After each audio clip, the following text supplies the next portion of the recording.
TCK. Welcome back, adventurers, and thanks for stopping by.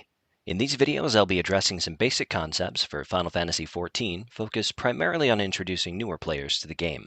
If you have questions or requests for new video content, feel free to drop me a line. And if you enjoy the video, consider a commendation, or in this case, hit that like and/or notification button. My name is Kai, and this is Welcome to Eorzea.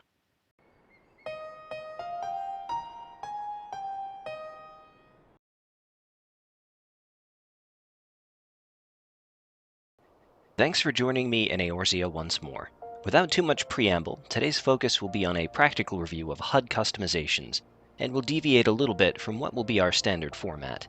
I'll briefly demonstrate how I will set up the HUD for future videos, and give a little bit of my reasoning as I go. I hope that this will help you make your own decisions about how you might like the interface to look. So let's get right to it. To begin with, I'll be selecting the System tab, and choosing HUD Layout from the options there. You might recognize this screen from our previous scary intro, but armed with your previous knowledge, this should be much less daunting. The execution here is actually pretty elegant. You can choose any HUD element you like, so I'm again starting out in the top left here. And once you select it, you can choose the little gear icon next to the name of the element to play around with it. I don't need the scenario guide to be very large, personally, so I'll turn this down to 80%. Yeah, it looks good. So you can see from the box that once you get into a party, the list of your party's HP bars is going to take up a good chunk of screen real estate. I'll bump this down to 80% size too, and scooch that up under the scenario guide. You get it, right? We'll pick up speed just a little bit. I'll play around with the enemy and alliance lists, the latter of which you won't even be seeing before level 50. I can get more into alliance lists in a future video, but I really don't need these to be very large at all, so I'm going to make these as small as it will let me at 60%.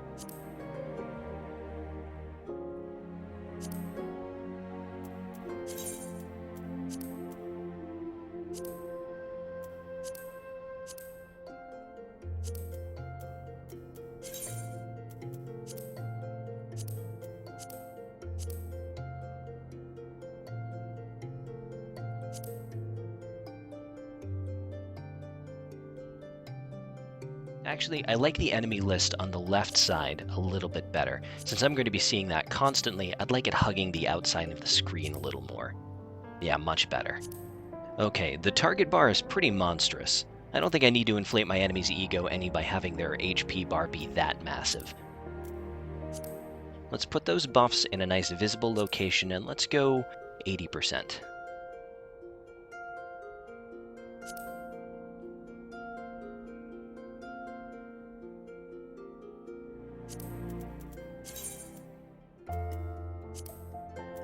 Yeah, shrink that HP bar.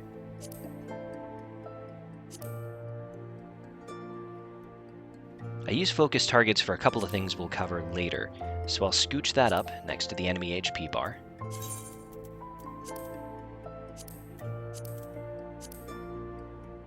We haven't unlocked the oath gauge yet, but I know that it is a little large, so that gets shrunk as well.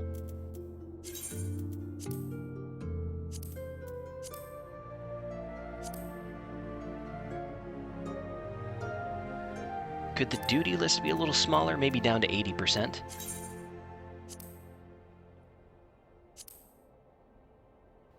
Actually, I don't want to squint at any text I need to actually read, so let's keep that as it was. We'll scrunch the lower right down a bit just to open a little space, and get those hotbars shrunk a little so we can see the middle of the screen easier.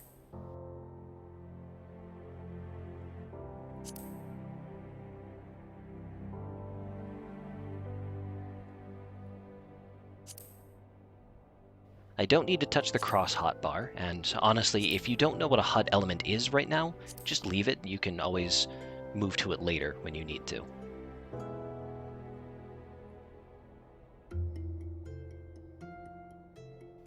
I think that's about it for HUD changes. I try to preserve the vanilla feel as much as I can.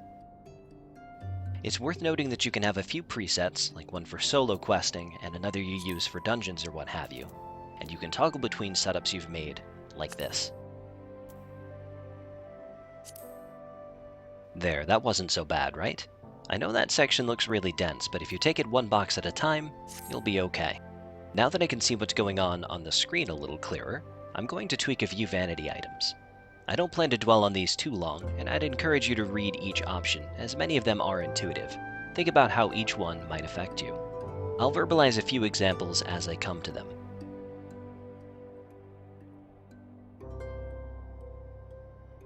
So we'll go back to the System tab and choose Character Configuration.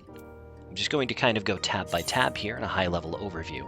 If I miss anything cosmetic, I may change it off-screen since you can come back to this whenever. Right off, I'm going to choose to skip cutscenes I've seen before, which is all of them, and I'll leave housing alone since this character doesn't have a house. That's very much a topic for another time.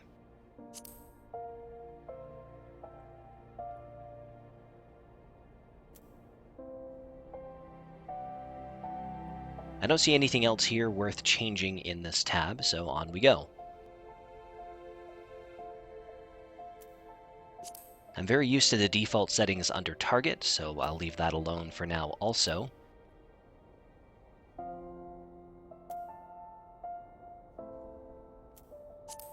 Ditto with filters. This kind of changes what you can target based on if your weapon is drawn or not, and I've never needed to tweak it personally. Okay, here's some things to manage.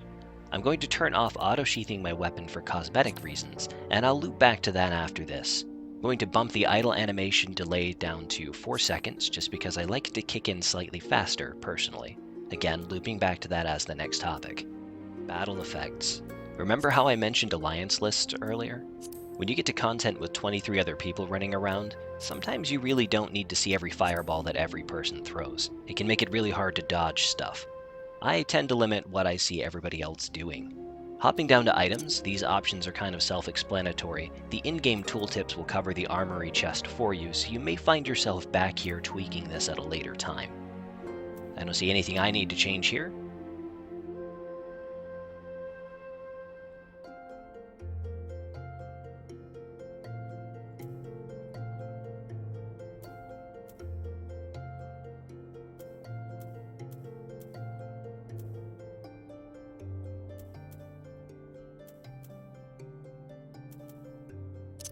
Kind of skimming this next section, but I'm turning off recommendations and play guides as I spoke about in the previous video.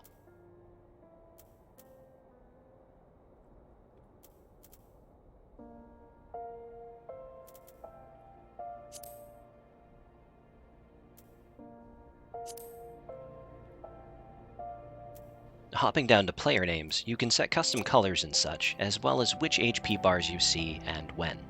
Consider the 23 other people example in your decision making here.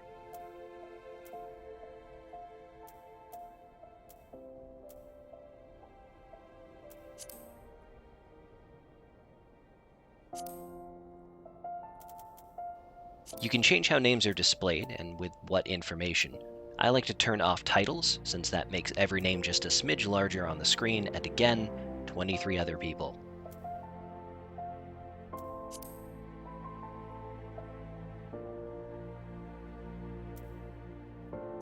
Also, if you're not in my party, I don't need to know about your pet, so that's turned off as well.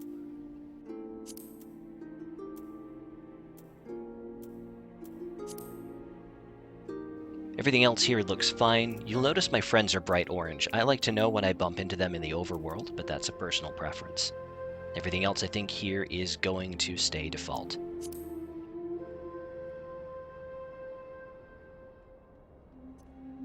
Next is where you play around with the action bars. I do think I'm going to grab bar 10, make that square, and turn it on.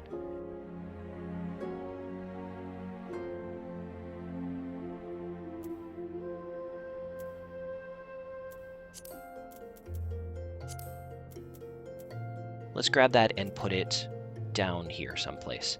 I'm probably going to put potions and a few emotes down here for easy access.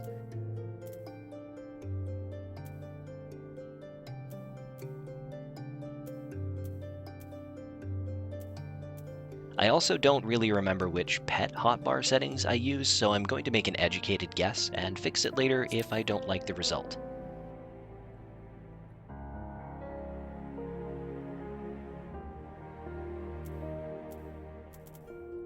Time time to make some chat decisions. I'm not going to narrate everything I do as I go from here, but to summarize, I like the General tab to have system and game messages. I use Battle as free company chat because honestly I don't have a need for a play-by-play in my day-to-day. I pretty much get all the numbers I need off the screen as I go.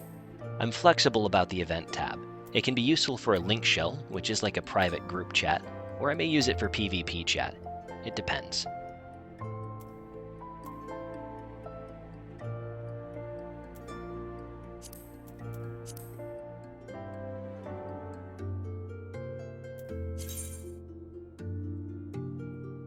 I add another tab I just call Party, which is for chat with other players all lumped together. So that's private messages, /say, party, alliance chat, all of it. I like to be able to separate game messages from chat spam. That about wraps up those settings, so it's time to loop back to that vanity item I referenced earlier. Remember how I turned off sheathing my weapon? Well, there is an emote built into the game that lets you change your idle animation. I'll type it in first, it's /cpose, and as you'll see, after that 4-second window that I set, my character will go into an alternate stance.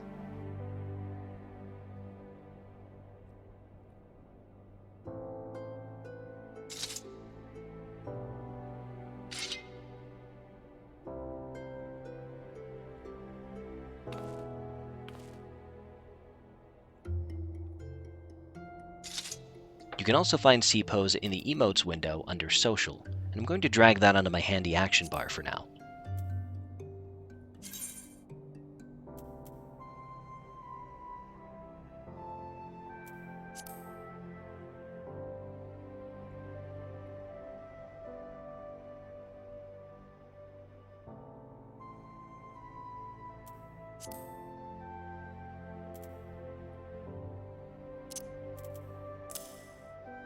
Now there are also a few options for idle animations when your weapon is not drawn. I'll go ahead and answer your unasked question. There is only one idle animation available for your weapon being drawn. That animation is specific to your class, character gender, and race combination. There are also 5 idles for your weapon being sheathed. There's neutral and there are 4 alternates. Have some fun and choose your favorite. Or if you're feeling really fancy, set it to random using the checkbox in character configuration.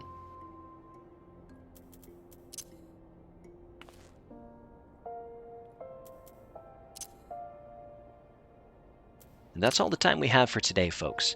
Join me next time for our first foray into actual adventure. Until next time, this is Kai signing off, and may you ever walk in the light of the crystal.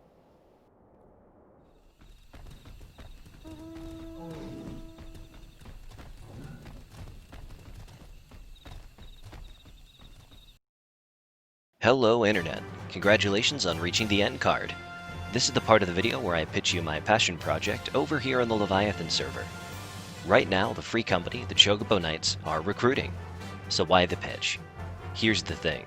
We're not interested in being the 478,000th no-drama, player-friendly free company. Our mission statement is to foster a force of positivity within the Final Fantasy XIV community. We plan to do this by paying it forward, uplifting fellow players, and countering toxicity with kindness. We're building a space where Final Fantasy fans old and new can congregate to share their ideas and their passions, and it is my goal, as well as my hope, to forge the Chocobo Knights into a name synonymous with good, with community-building events, fundraisers, and more videos like this one. At the time of this video, we have a lovely estate in the Lavender Beds, and the company hall currently features the one and only Teo Tavern, where you'll feel light as a choco feather. If you are possessed of an unholy love of chocobos and would like to be part of this growing community, I invite you to drop by. A link to our Discord server, our community page, and our forum are available in the description below. Thank you.